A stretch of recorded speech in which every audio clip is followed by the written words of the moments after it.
with recording.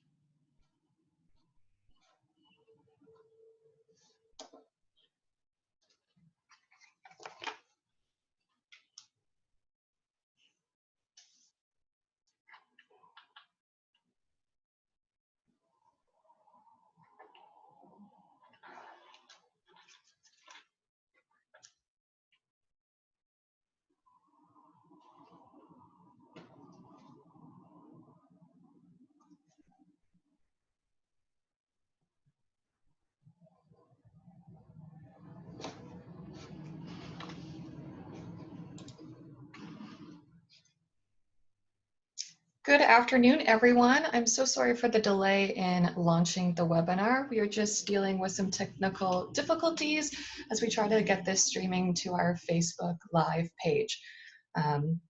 Welcome to the British Columbia Museums Association webinar. My name is Lorenda Calvert and I will be your host for today. Today's webinar topic is using your phone to create video, tips and tricks for videographers. This webinar will be presented by Bryan Smith and Chelsea Canstrup. Before we begin, I'd like to acknowledge that the BCMA offices are located on the traditional lands of the Songhees and Esquimalt First Nations. We are grateful for the opportunity to live and learn here in mutual respect and appreciation.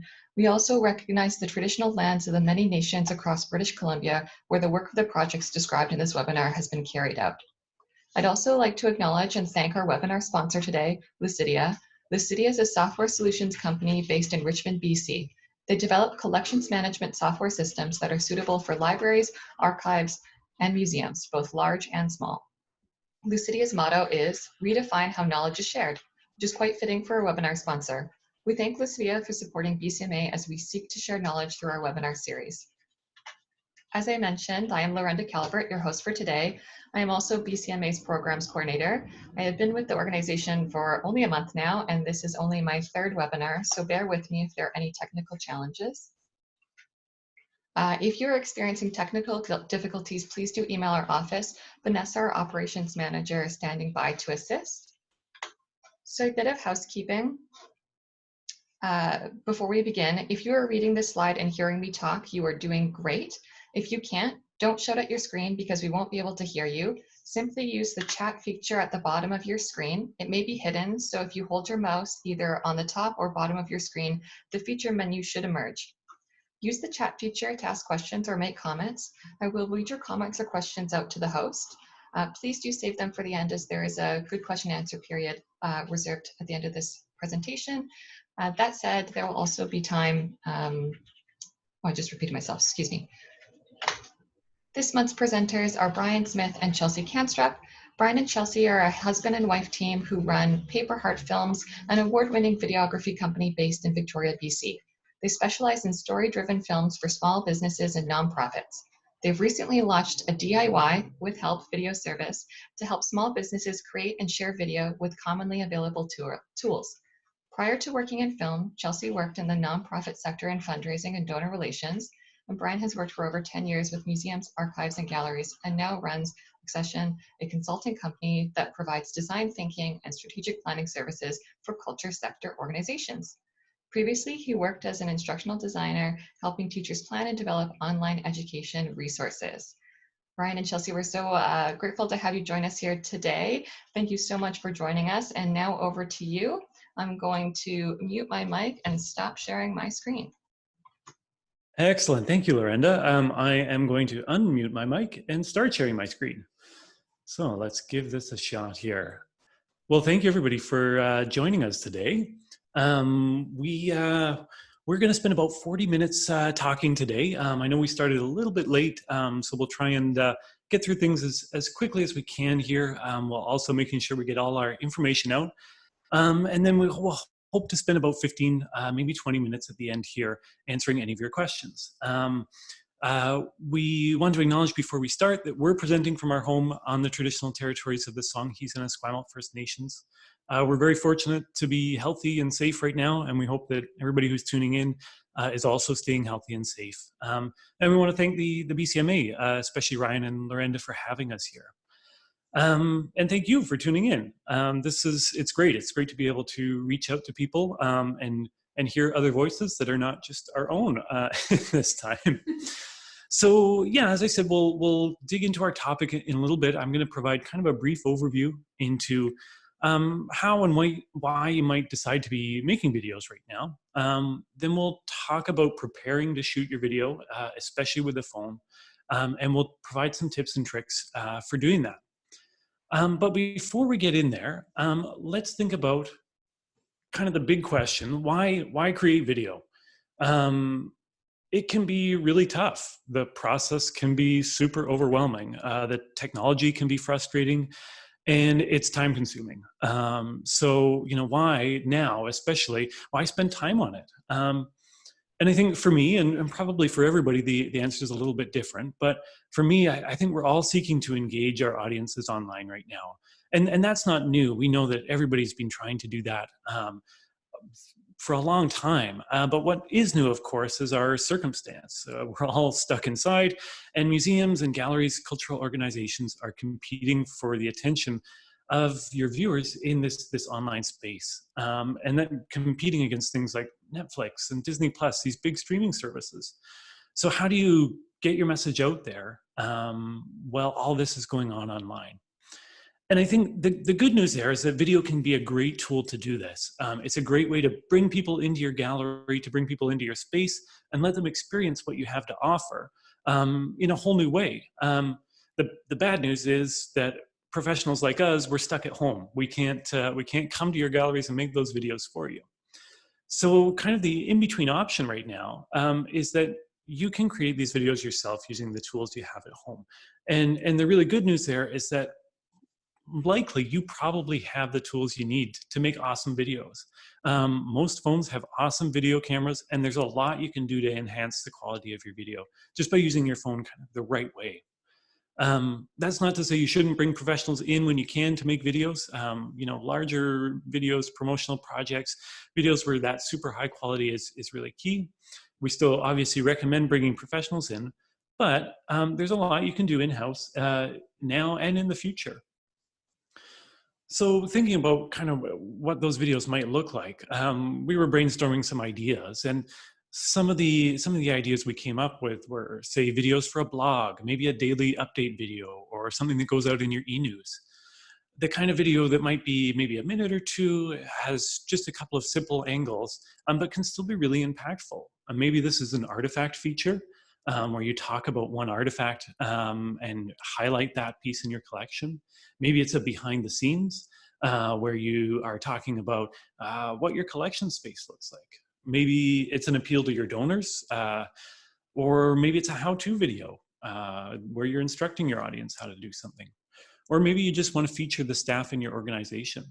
Now's a really great time to do those kind of things. And the sort of DIY video approach can be a great way to do that.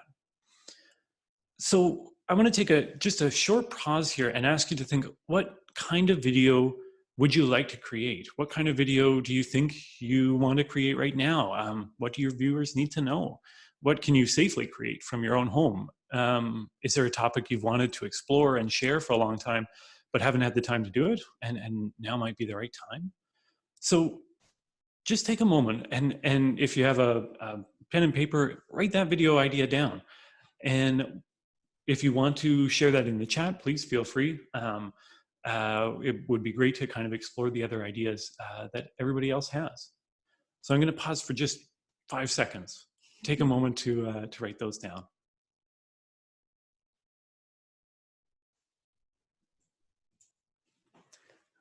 Okay, so if you have a video idea in mind, even if you don't, that's okay. But what we hope to cover today, and what we hope you'll get out of the session today, is how to plan, script, and storyboard your video. We really hope that you'll be able to do that planning process from start to finish, which is great. We also hope that you'll be able to film more confidently with your phone camera. We want you to be able to level up the videos that you're already creating by applying some of our tips and tricks for filming. And then, as I say, we'll leave some time for questions, and maybe we can explore some of these video ideas together. So before we get started into our nitty gritty, I wanted to show you just a quick video. We realized a couple of weeks ago, I guess a few weeks ago now, that our business would not be the same as normal, and neither would anybody else's, at least for the next couple of months. We know that small businesses, nonprofits are going to need to create video by themselves. So we pivoted to help provide that support. So we launched this kind of DIY video service. And I want to play our video partly to explain what our service is, but primarily to show you what's possible to do with a phone stacked on top of some books. We filmed our promo video for this service with our 2 iPhones. We've got old iPhones, they're not great. And we stacked them on some books and created this video. We're happy with the quality, and we think, you know, it's a good example of what can be done. So I'm going to play this video. I know there are a lot of people on the Zoom call here. It may not come through as well as we hope. If you want to watch the video later, I've got the link at the bottom here, but let's give it a try. We understand that running a business looks a lot different than it did a couple of weeks ago.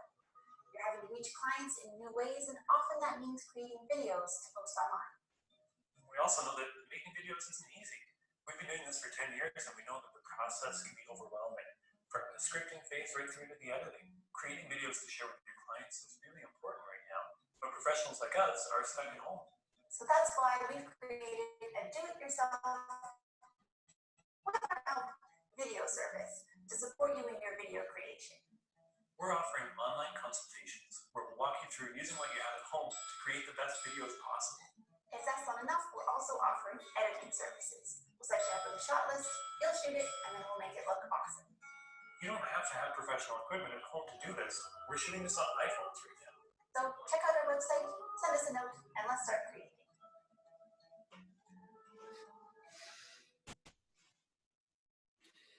That was an awkward wave at the end of that. Okay. I also want to mention, now that we've checked that out, we're going to cover a lot of ground and provide a lot of tips today. Don't feel like you have to write them all down or memorize them all as we're talking. We're providing these resources on our website, which includes a video planning tool, a storyboarding template, some tips and tricks documents. You can go to our website, paperheartfilms.ca, find our business and DIY page, scroll right to the bottom there. We've got a link for all those resources. So you can download those now, later, whatever works for you. But as I say, don't feel like you have to write everything down. Okay, let's dig into this then. So by doing these DIY videos with small businesses, and from our experience in the past, we have learned very quickly that pre-production is the most important part of this whole process. And I'm going to spend some time on this, and I know this this might go without saying for some of you, but I really want to re-emphasize this because it is so important. You can have a great camera and a great concept, but if you haven't planned your video well, it's going to take a lot of effort to shoot, way more time to edit it, and you might end up with something that looks great but doesn't say what you want, or says what you want but doesn't look great. So we have 5 steps that we recommend even before you pick up your phone to shoot. And I'm going to go through those pretty briefly here today. So step 1, very simple. I know it's familiar to all of you. Start with your goal. It's really tempting to pick up that phone right now and start shooting, but we really encourage you to start with the goal for your video. Who is going to be watching this? What do they need to know? And why do they need to know that?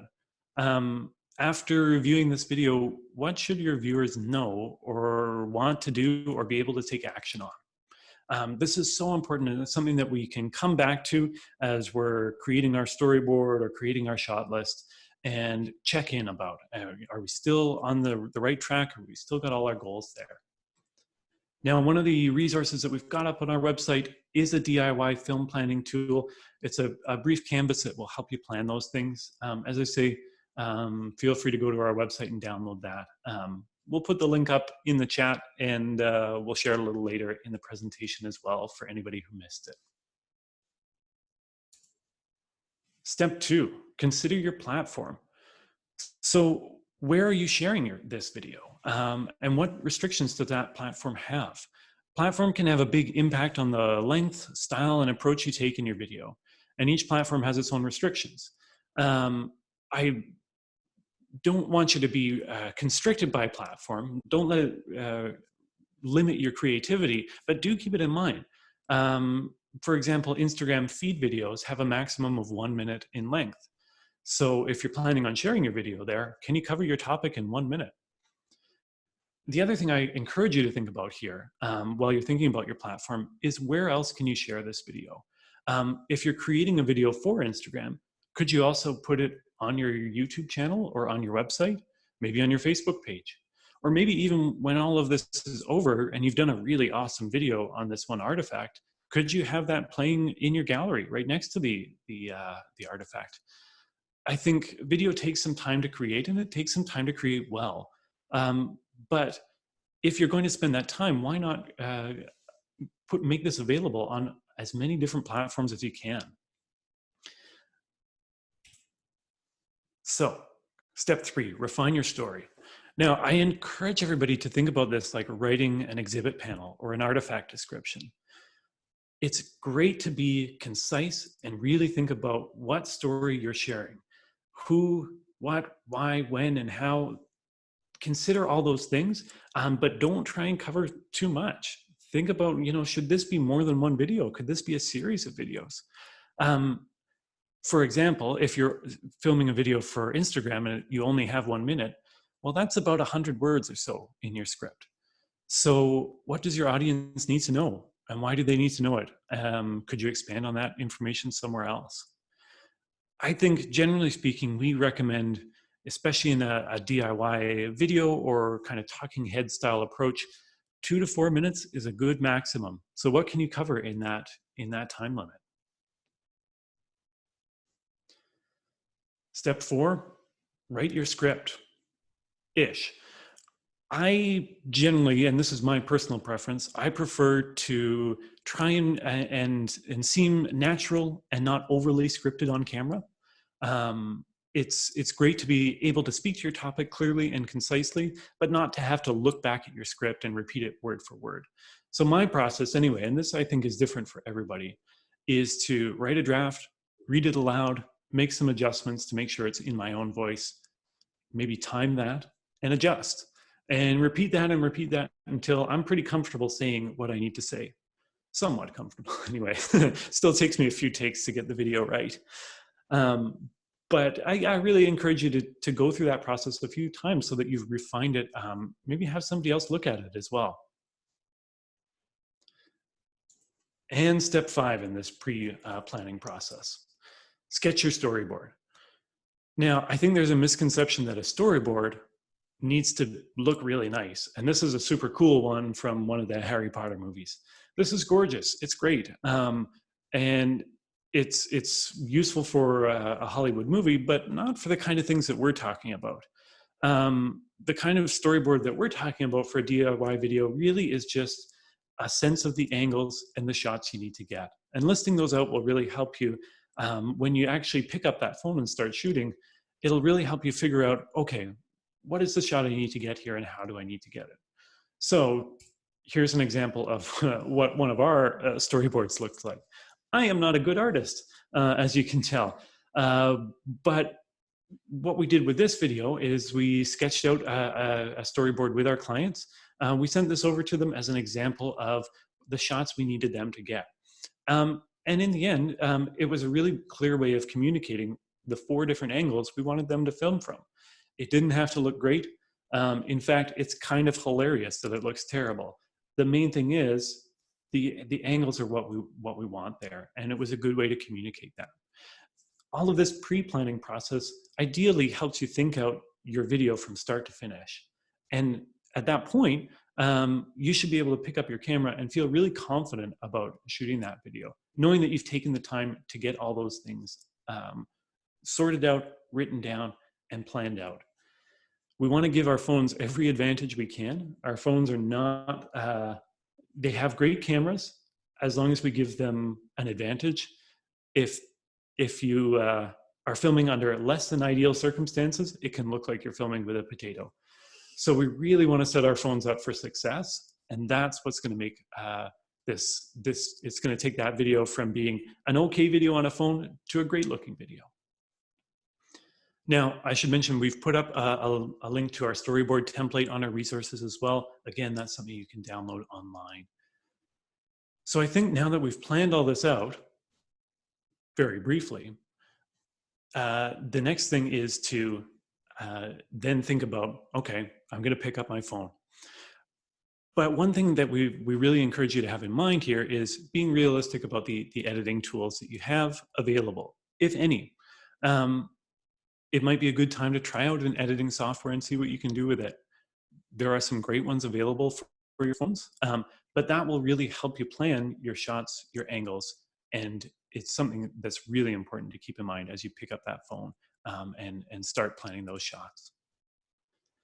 So with that in mind, I think it's time to pick up our phones and think about tips and tricks for actually filming these things. So I'm going to pass this on to my wife, Chelsea. Chelsea's been filming films for 15 years now professionally. Everything from full-length documentaries to short features for small businesses. She's a master with the camera and a master with the phone now as well. So I'm going to pass it on to her for our tips and tricks for actually picking up that phone and filming. Awesome. Thanks, Bryan. Yeah, so like Bryan mentioned, you can get really awesome footage from your phone if you know what you're doing. And so that's what we're going to help you do right now. So I'm going to go over our top 10 tips and tricks for getting great footage from your phone. Most of what I'm going to be talking about will be relevant to any kind of smartphone. But just as a reference, the video that we showed you earlier, Bryan and I, we have an iPhone 5 and an iPhone 7. So we're definitely not working with, the latest and greatest. Yeah, so that's kind of where we're working at from a reference. Okay, so tip 1. Tip 1 is to always shoot in landscape mode. This is a really basic thing, but it gets overlooked all the time. Our monitors, screens, most of the things that we're looking at and watching videos on are set up to display video in landscape. There's one exception to this, is Instagram stories. We're not going to get into that right now. If you have any questions about that, you can let us know. But you're never going to see a Hollywood movie shot in portrait mode. You just won't, because a movie theater doesn't have a screen that goes that way. So that's just right off the bat going to make your video look more professional. Okay, now we're going to dive a bit into light. You do not need a bunch of lighting equipment, and nor would I expect you to have that just laying around your house or the gallery. So tip 2 is about using natural light. Windows are your friends. When you're choosing a spot to film your video, look at the light you have available to you. And whenever possible, use light coming in through a window and turn off any inside lights. If you've got windows available to you, they'll create beautiful soft light that'll really help your video look great. The light bulbs that we have in overhead lights or lamps can often give an orange look to your footage that just isn't going to look quite as nice. And so because of that, as much as you can use window light, and for that, film during the day rather than in the evening, that's really going to help your footage look better.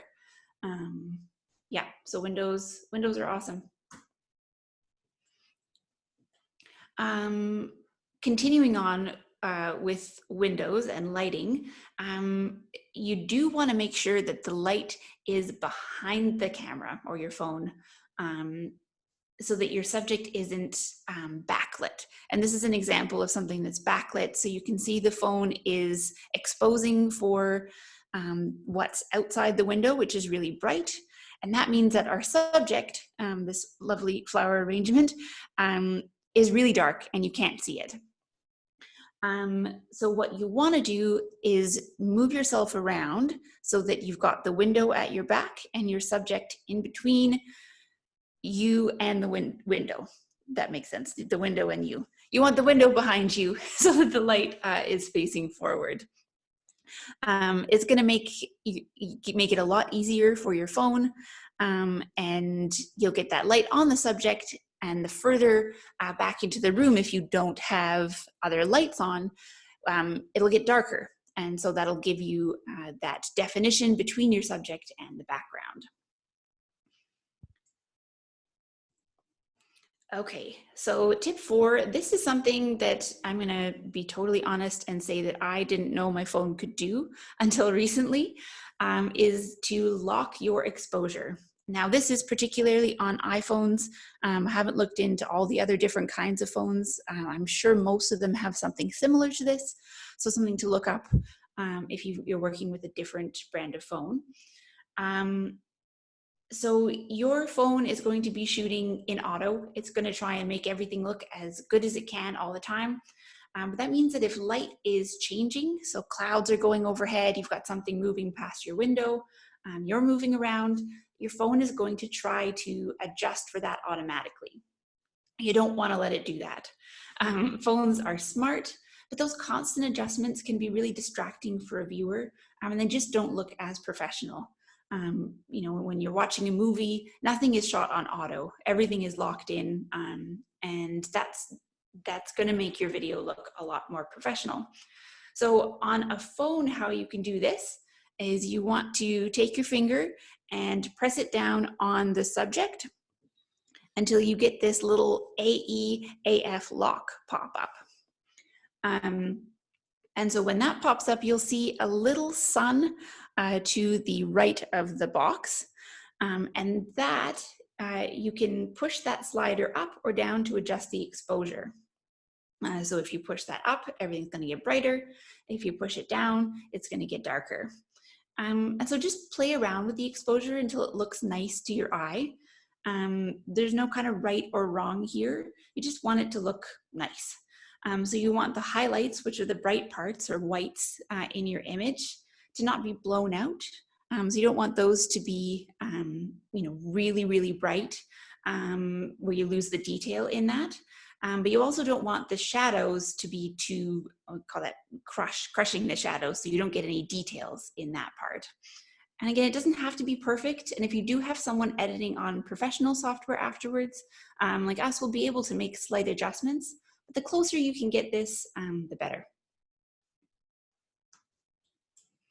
Okay, tip 5, don't zoom. Now I'm not talking about a Zoom call. Do Zoom calls, they're great right now. But you don't want to zoom on your phone. So you can zoom in and out, but doing that during the video is going to look kind of awkward.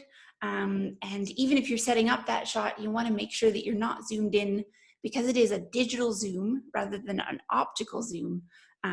All it's doing is just kind of blowing up what your phone has captured, which is going to make it more pixelated.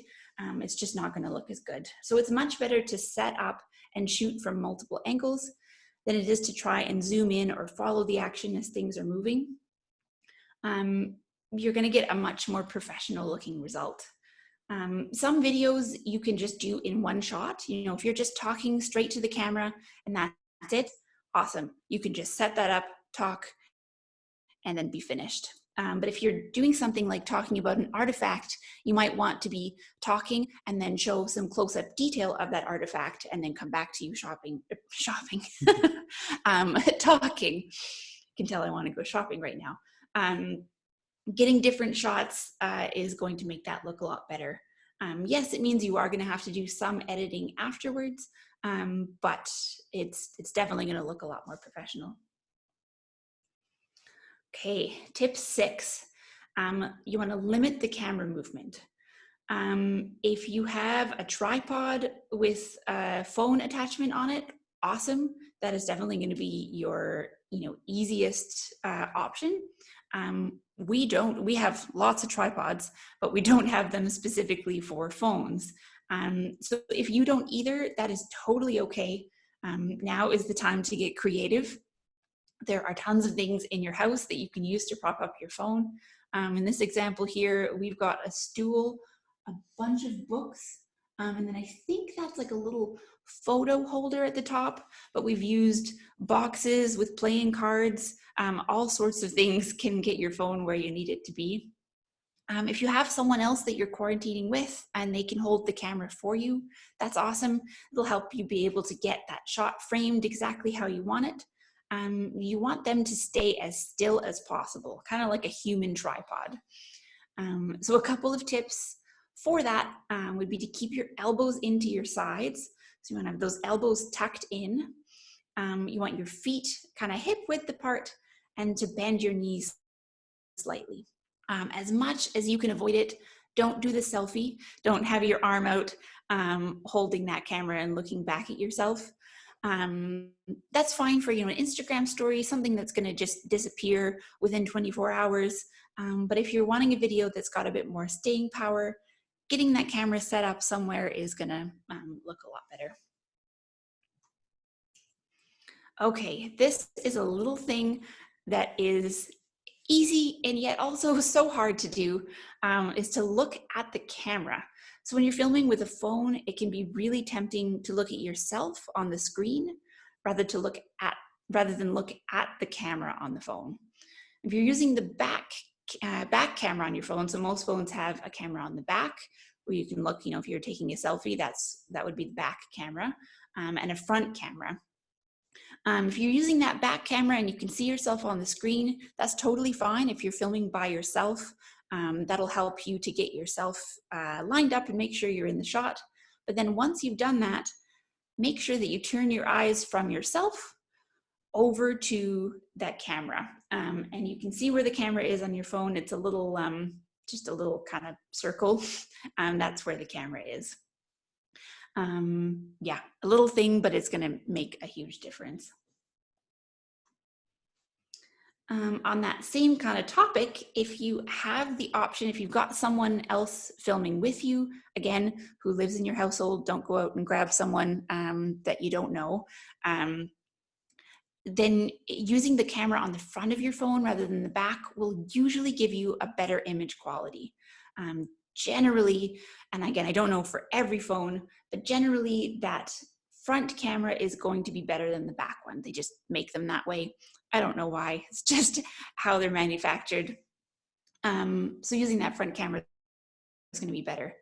Whichever camera you're using, you want to make sure that you clean the lens before you start shooting. Because you're using your phone for so many things, it's a computer, it's a phone, it's a camera, it makes sense that you're going to have fingerprints on your phone, and then possibly fingerprints on the lens. You don't need anything special to clean this off. Just give it a wipe with your shirt or a cloth and make sure any of those fingerprints are gone.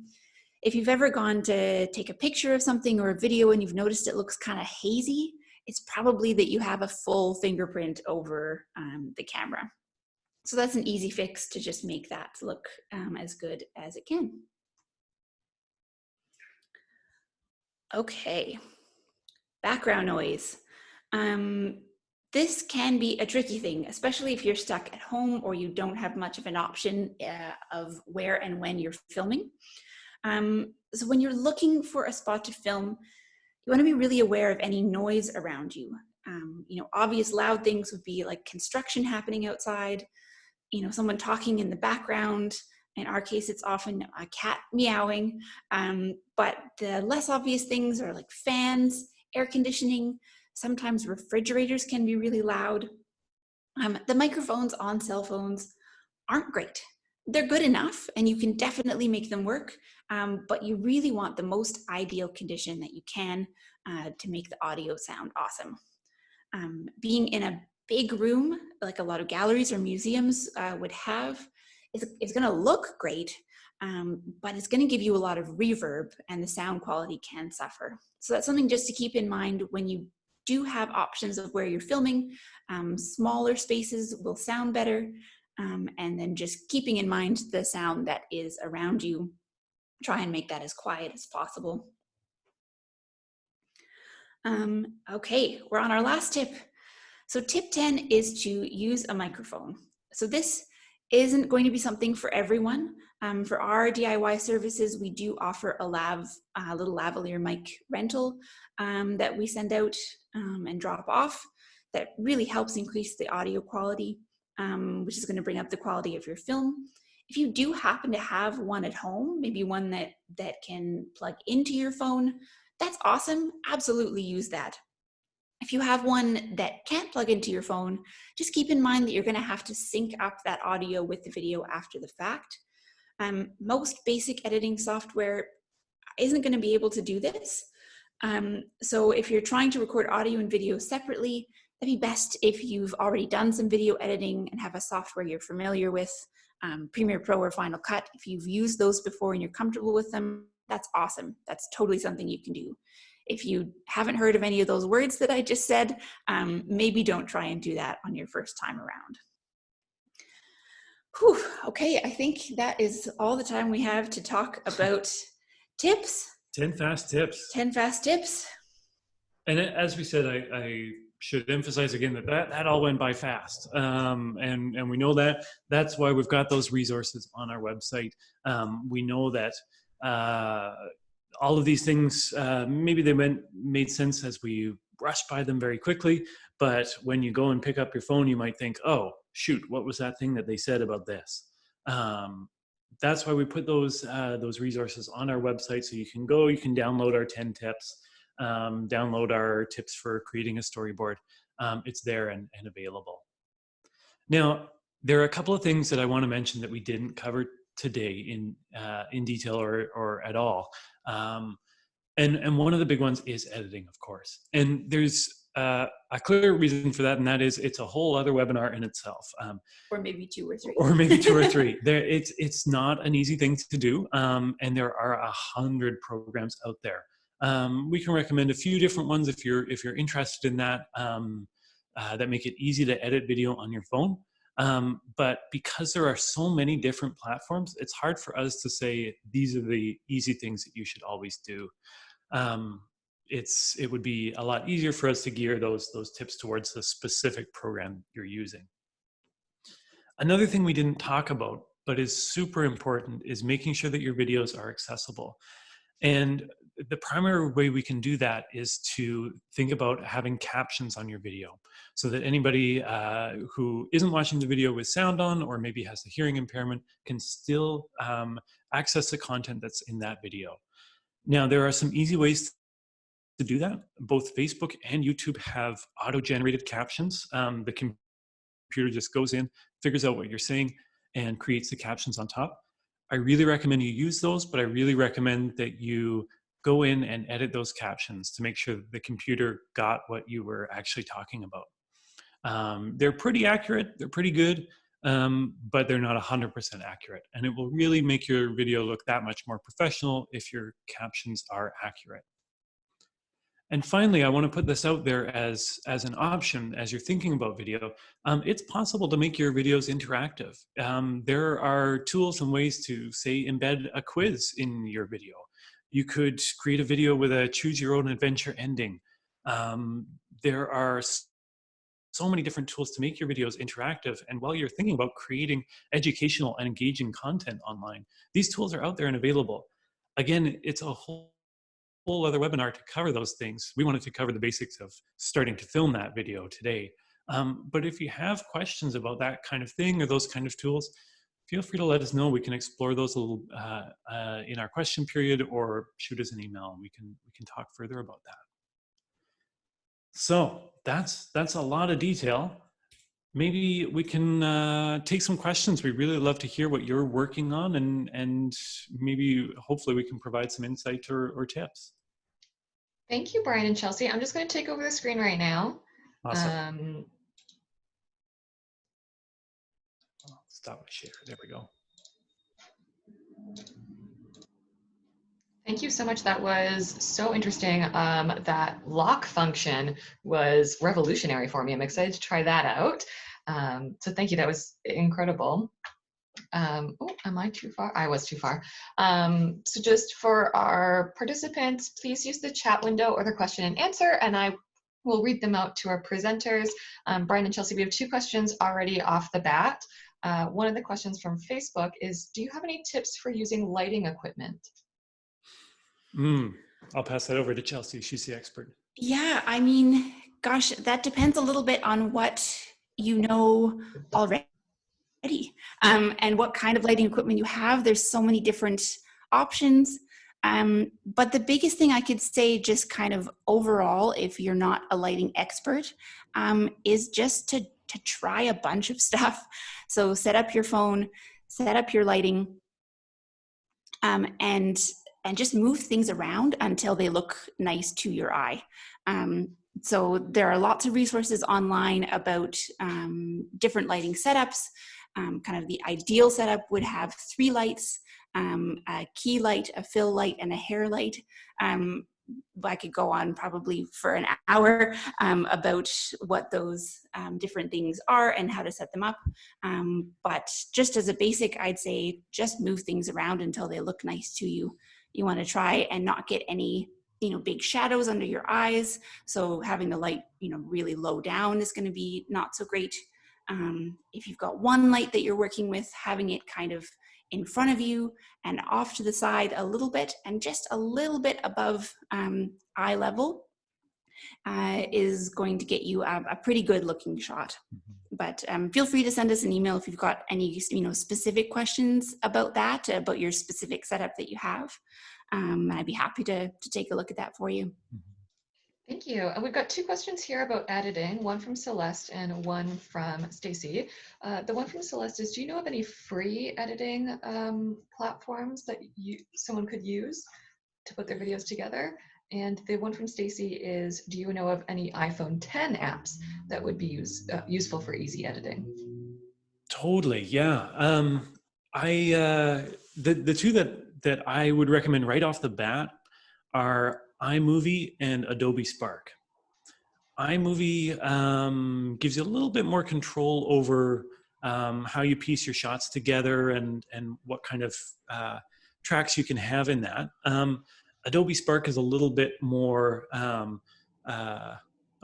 basic, but you can get some really good videos out of it. I think both of those have in-app purchases where you can spend some more money to upgrade it, but the basic versions of those are really good.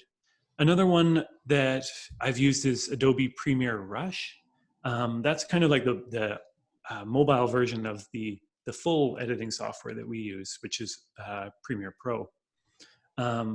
It's pretty good as well. It gives you a lot of different options. You may have to have an Adobe account to be able to download that one though. So that's one thing that I'd mention. But both of those, iMovie and Adobe Spark, should be fine on an iPhone. And I think that at least Adobe Spark should be good on Android as well. And I would say, if you're starting out, don't try and jump from I've never filmed or edited anything before to downloading, Premiere Pro or something like that.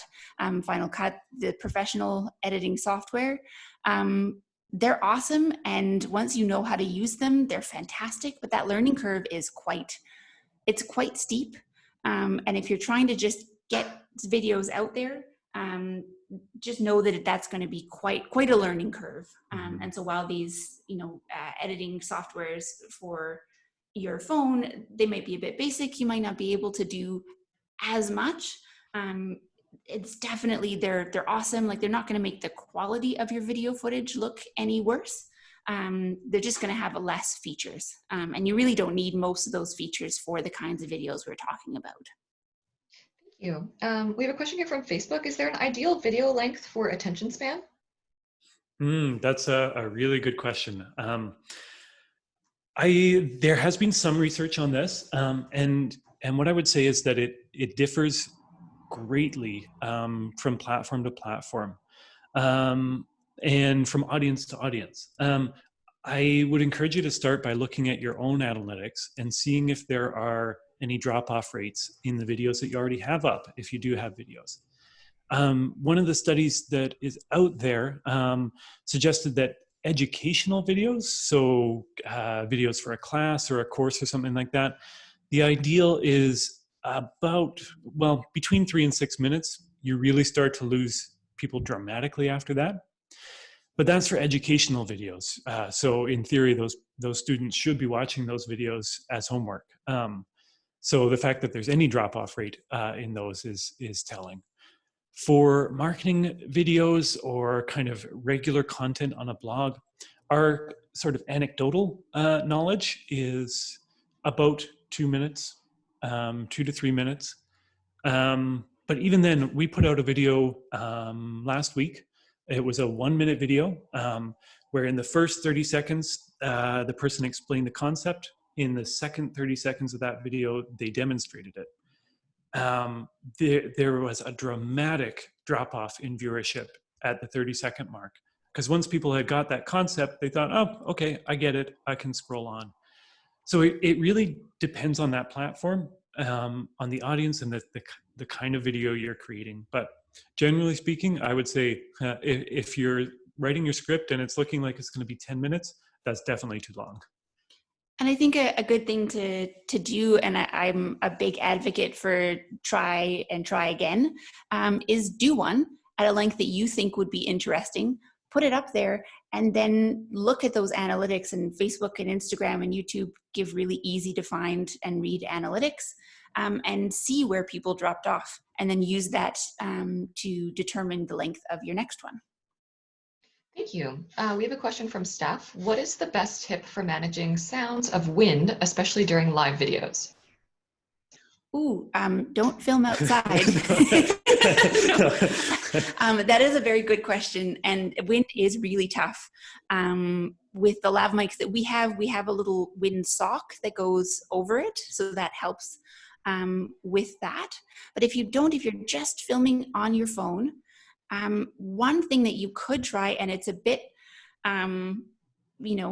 basic, but find out which direction the wind is coming. So, you can do actually, no, don't lick your finger. That's not right now. Not right now. But see if you can find out which direction that wind is coming, and then place your body. So the person who's filming, place your body in between the wind and the phone. So rather than having the wind come towards the phone, you want your body to be a block in between. It's not always going to work, and wind doesn't always, go in one direction all the time. But that's something to try anyways. Wind is really tough. It's so frustrating. Even with the professional mics, we say if we're filming a wedding ceremony or something like that, we usually use 5 or 6 different mics so that we can ensure that if one gets hit by wind, we've got some backups. Thank you. A follow-up question from Josh at the Kelowna Art Gallery. Do you have any recommendations for microphones for iPhones, specifically for filming and capturing sound at the same time? Yes, there are. Now, it's been a long time since I've looked into these. We got one, gosh, it was probably 8 years ago. Yes, there are some, and there are some great ones, and there are some great ones for, $20 to $50. Mm-hmm. I don't have a name of that off the top of my head, but I'd be happy to look up the one that we used when we did use it a long time ago, and send that along to you if you send us a note. Thanks. We can send that out via the BCMA's email channels when we send the webinar if you'd like. Awesome. A question from Chuck. Any hints on pace of talking and how quickly you shift topics? Well, we probably shifted topics too quickly and talked too fast in this webinar. If that's any good indication, I think personally, and this is a personal preference, that if you're finding yourself shifting topics very quickly or a lot in a video, you might want to think about splitting that up into a couple different videos. And there are great ways to do that. Say on YouTube, you could create a playlist with 5 different videos. They're all short, but somebody could watch that playlist all as one, or they could jump to the topic that they want. And that, for me, is based more on the way adults, anybody really consumes content online. Typically, we're more prone to kind of scroll to the thing we want to hear and go to that. And if we can't find it, we might lose our attention span. In terms of pace of speaking, I would suggest speak a little slower than what you're normally comfortable with. Not only will that be better for people who are watching the video, it'll be better if you have to edit and cut between different things. If you're not leaving space between sentences or there aren't any pauses, it's going to be really tough for you to make a quick cut to something else. So a little slower, and then yeah, if you find you're switching topics, consider splitting it up into different videos. And I would say for the millionth time, try again, try it out, especially if you're doing it yourself. Film it once and then watch that back. I mean, it's going to be a little cringy. No one likes to watch themselves, but watch that back and see how you feel. If you feel like, oh, wow, I was talking really fast, try it again, speak a little slower. Thank you. We have a question here from Chelsea. They would love to know if there are any apps or programs for interactive integration in video. Yeah, the one that I know off the top of my head is called H5P. That's an app. I think it's a slightly more advanced one. That was one we used when I was working at UVic. But even tools like Vimeo, which is a video platform similar to YouTube, they've got some tools for adding a quiz or something like that in there. There are some great, really basic tools like that. But I think part of it depends on the tools that you already have available and the platforms that you're already using. But again, we'd be happy to kind of do some research and send some of those examples out. This one's a bit of a specific question. Michael is looking for interactive video for kids book binding thoughts. They are going to offer this as a live experience, but but they would like to have a video for reference at home. Any thoughts on that? That sounds super cool. I'm keen on that. Yeah, I'd watch it. Yeah. I'm not a kid, but that sounds really interesting. Well, we were just working with somebody last week who was doing a really cool video on how to make a boutonniere. And one of the things that she did, she had it's called a gooseneck attachment for her phone, which is just basically like a holder or a tripod for your phone that you can bend. It's kind of flexible. And what she did is she had that her phone pointed towards her hands so that you could watch her hands as she was doing this. And that was really effective, that you could listen to her, but you could follow along really closely and see that working. I think that's super cool. And again, with that kind of thing, I recommend thinking about splitting it up into, multiple steps or multiple videos. Don't try and cover it all in one. I think, short things that the kids can do, have some time to get right, and then watch the next one would be really great. Thank you. Someone here has a question about, can you elaborate on how landscape film format relates to or behaves on Instagram feeds/stories and Instagram TV posts? Totally. So Instagram stories is the one exception that I would say you should be shooting portrait, because that's how you're going to be watching it. And that's how it's going to show up. Instagram has come a long way since it started up with video. It used to be that you could only post a video in your feed as a square. And even with Instagram TV, you could only post that in portrait mode. But now you can post a video in your feed in landscape. So when you first upload your video, there's going to be a little thing, I think it's in the top left corner or bottom left corner, that has two little diagonal arrows. If you hit that, it's going to take it from being cropped as a square to being landscape. And on Instagram TV now as well, if you upload a video in landscape mode, it will show up in landscape mode. And I would recommend that. People are kind of, I've seen people be a bit torn on which way they would recommend. But I still think, especially if you're making one video that you want on multiple platforms, which will help increase your reach, I would do that landscape because you're gonna be able to get it in more places. And if you do it in portrait mode and then put it on YouTube or Facebook, it's just gonna look kind of silly. Whereas on Instagram, it'll still look normal being landscape. We have a question here from Amy. Do you have any tips for taking a video of something that is behind glass? Oh, that is tough, but very relevant, I imagine, for a lot of you if you're trying to be shooting artifacts. I mean, light is part of that, and then just finding an angle. So glass is going to reflect whatever is around it. You'll get those reflections, and that's what makes it tough. Again, I would say just do some testing. Even if you bring like a lamp or any kind of lighting that you have. I know often there aren't windows, lots of windows in a lot of gallery spaces or museums.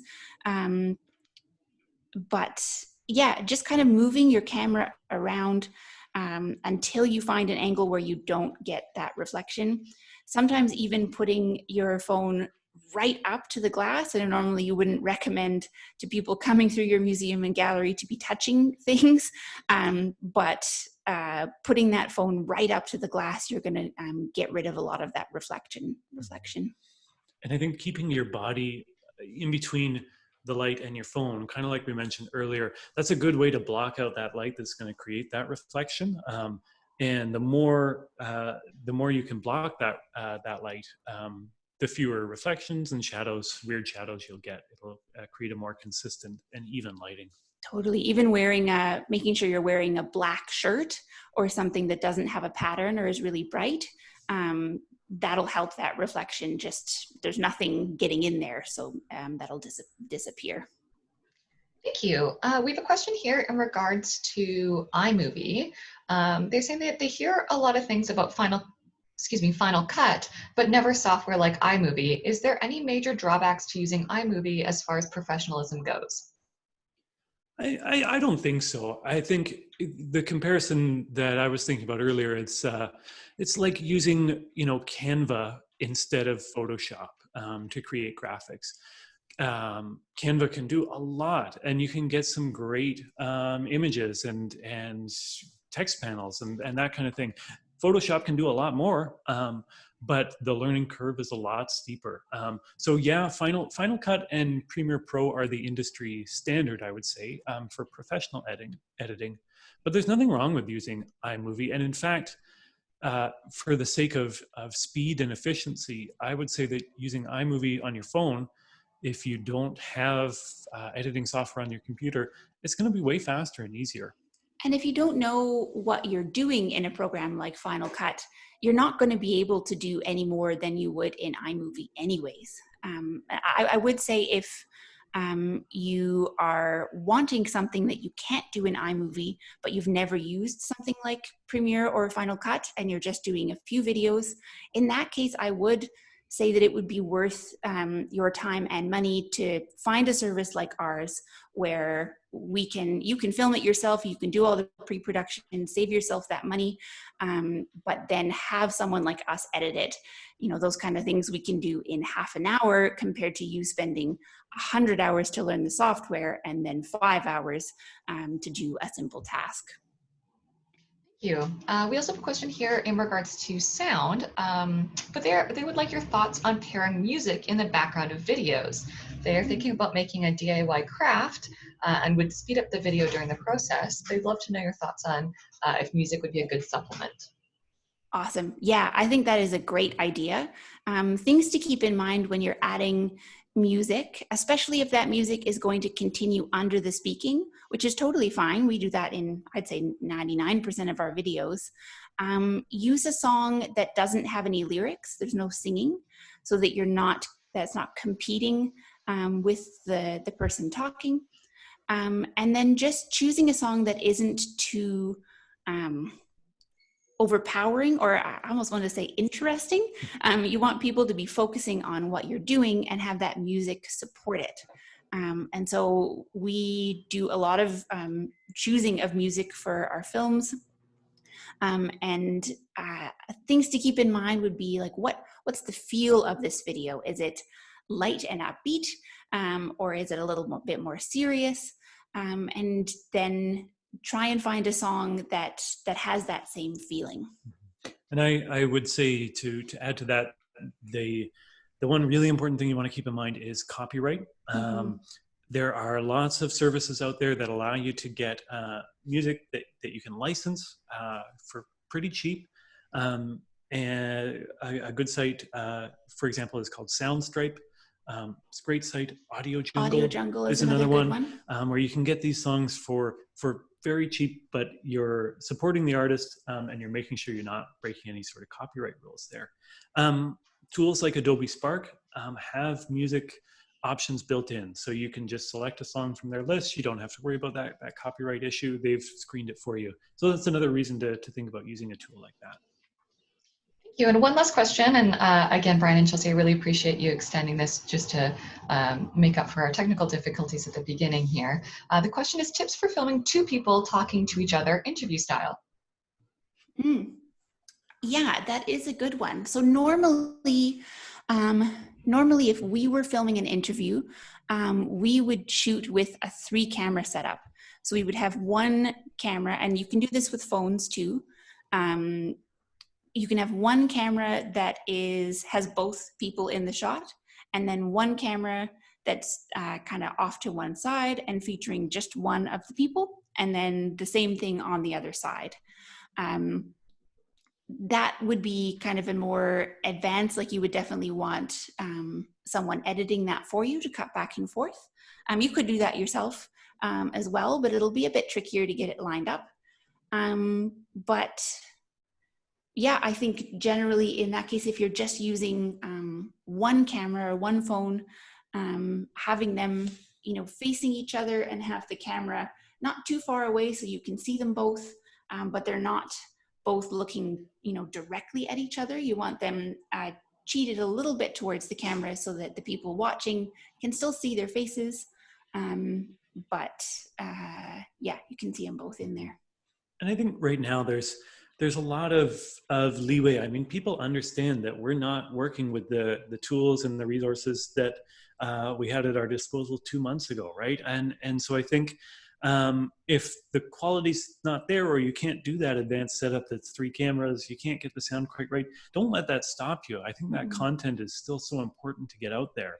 And I think it's better to have that up there and allow people to enjoy and to participate than not, right? So I think structure and introducing your subject, telling people what they can expect out of this conversation, and then digging right into that conversation will engage people right away, even if that content or that quality is not there. Thank you so much. This has been so interesting and so engaging. I want to extend my greatest appreciation, Bryan and Chelsea, for joining us today. I also wanted to thank everyone listening, and again, apologize for the technical difficulties that we experienced in the beginning of this webinar. Please do mark your calendars for our next webinar, which is Wednesday, April 15th, an introduction to Brave Spaces. And then we have our BC Hearn webinar series continuing through the rest of April. And please remember, if you have any suggestions for topics in 2020 or wish to present one yourself, please email programs@museumsassociation.bc.ca, and please fill out our follow-up survey, which will be in your inboxes soon. Lastly, if you are not already a member of the BCMA, please consider joining us and staying connected. Your membership benefits include free webinar participation, as well as access to all previously recorded webinars, reduced registration fees for annual conference, regional workshops and other events, access to Pro-D resources through our website, including the Roundup magazine and regular e-newsletters with up-to-date grant opportunities, as well as access to job postings, contract opportunities, and more.